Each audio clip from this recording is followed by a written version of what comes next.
Do you think a convicted murderer should ever get out of prison? Every year, murderers are getting out of prison. It is the parole board that is legally mandated to determine if a murderer is too dangerous or is safe enough to get out. It's a complicated process. It takes years of preparation. One of the final steps to getting out is the consultation hearing, where the murderer gets a preview of what the final lifer hearing will be about. The following is a dramatization from a real case.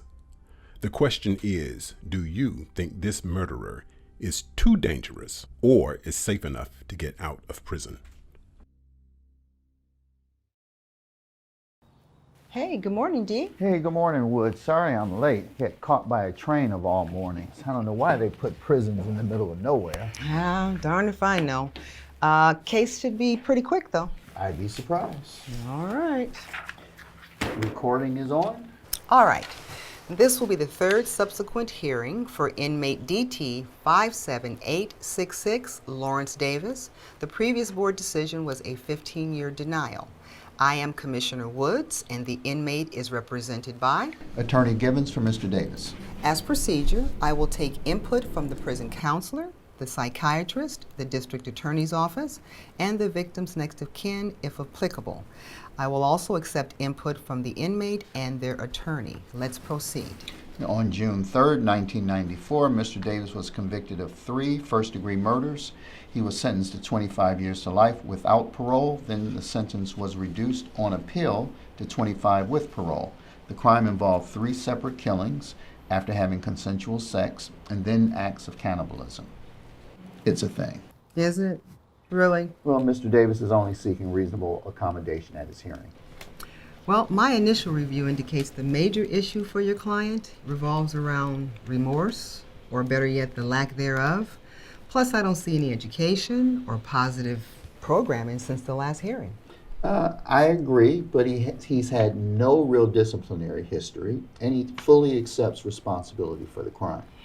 Well, I guess we'll see. All right, let's get started with the counselor's report.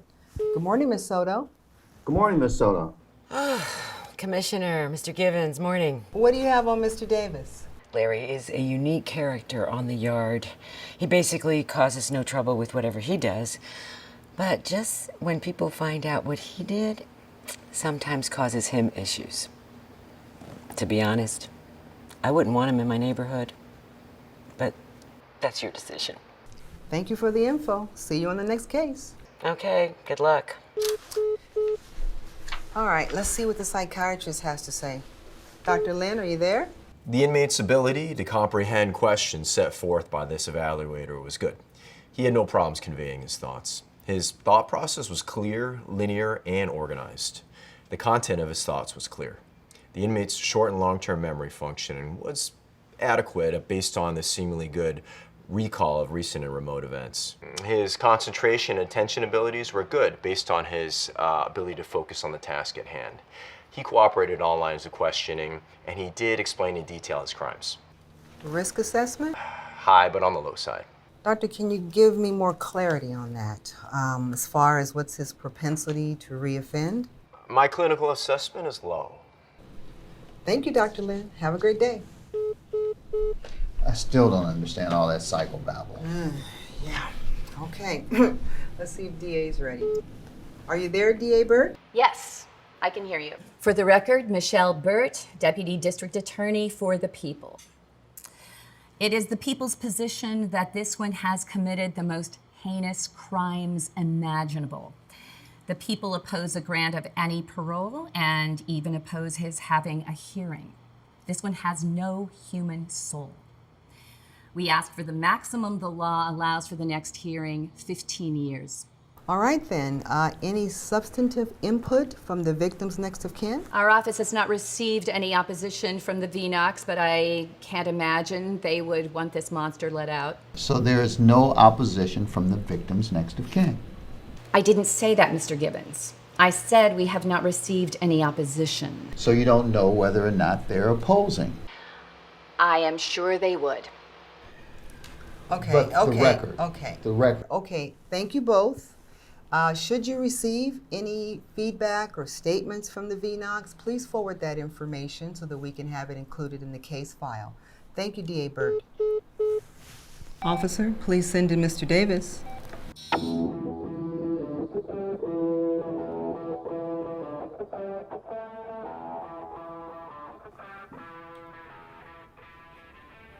Oh, a woman commissioner.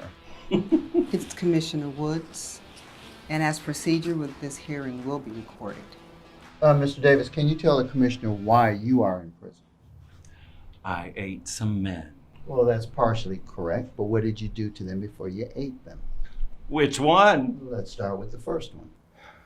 It's in my file. How did you kill him? I stabbed him. Then what did you do? I ate him And why did you kill him? because he was so beautiful. And the second one, why did you kill him? I just love beautiful men. I see. Mr. Davis, if you were to get out, do you think that you would kill any more people? I didn't kill people. I only killed men.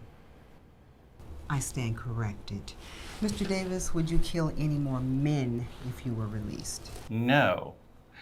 Well, Once released, do you oppose having further mental health treatments? I like Dr. Lin. And you agree that the best place for you is in a residential home for sex offenders? Yes, that's the only place for me. I never had any friends, and I kind of was disowned by my family when I got arrested. So do you have a preference for a location? Somewhere with nice weather. Mr. Davis, I'm fairly straightforward. It doesn't matter to me or to the board, but it will help with your classification and placement after release. So, are you gay? And Mr. Davis, your sexuality is not an issue. It can be if you're not honest, so just be honest. Another reason I ask is because if you're having sexual identity problems, there's a way to address that in ways that are different than if this were just your garden variety hate crime. No one ever said that to me. Well, you did have sex with your victims before you killed them, right? But it was consensual. But does that make me gay? How do you see it? I guess I could be, but I'm not a punk.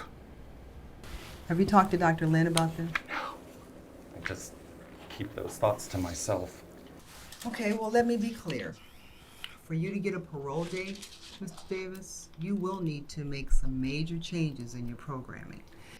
One of those is for you to address why you killed 3 men. Why I ate them or why I fucked them? Mr. Davis. I killed them, and that's that. I have some recommendations for you. I'm listening. First off, I recommend that you take your psychological health very seriously. In doing so, I highly recommend daily therapy sessions to allow you to take a deep dive into your sexuality and the interrelated issues surrounding your criminality. I told the judge having sex is not a crime. No, and I didn't say it was. But people don't usually end up eating the person that they just had sex with. There's a lot of variables going on at play here. And Mr. Davis, remember what we talked about. Your crime is your crime and it's not going to change. The commissioner is just trying to give you some guidance to help you. Okay. I think I can do it. We'll sign here and I'll bring you your copy when I finish up. Officer, Mr. Davis will be coming out. Step out, Davis.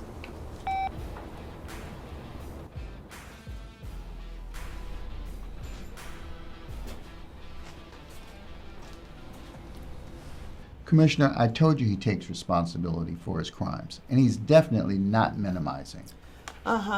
Where's the remorse? I see that he kind of takes responsibility, but there is that certain level of pride in what he did too. So, you know, Mr. Davis, he's not looking real good. That's not good. He has some work to do. He needs to start taking his psych therapy seriously.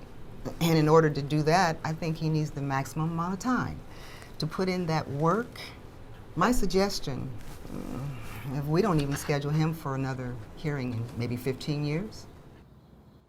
He can't change the crime, and he's done remarkably well in prison. He needs some hope. Plus, for the first time, he's probably looking at the sexual aspects of his crime. He's making progress. Give the man some hope. Hope?